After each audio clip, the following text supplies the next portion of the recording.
bloc Esgarrinxades utòpiques. Avui parlarem de Pedres Blanques, de la Rosa Maria Prat i Balaguer, publicat per Editorial Gregal. La comunitat religiosa del monestir de les Clarisses de Santa Maria de Pietrasalbes, situada a la vila de Sarrià, es resisteix a acatar la reforma del papa Benet XII d'Avinyó que vol aplicar als ordes religiosos. Fer-ho significaria perdre els privilegis que aquesta comunitat té gràcies a la concessió de la reina Elisenda de Montcada.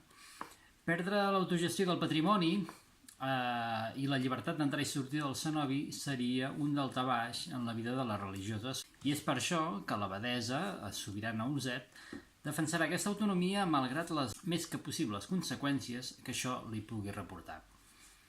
La Rosa Maria Prat i Balaguer ens presenta la seva primera novel·la amb un treball de documentació estricta que s'arrodoneix amb un text sensible i molt ajustat.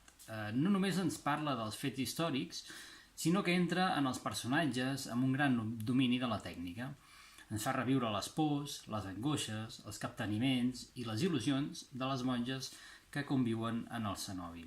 La novel·la ens narra les relacions humanes que s'estableixen en una comunitat tancada, els sentiments d'unes dones que han triat una vida de reclusió, però que no renuncien a estimar i a donar-ho tot als altres. Aquesta és, doncs, una novel·la històrica, però que no es deixa portar només pels fets històrics, sinó per uns personatges molt ben treballats i una prosa rica i fluida alhora.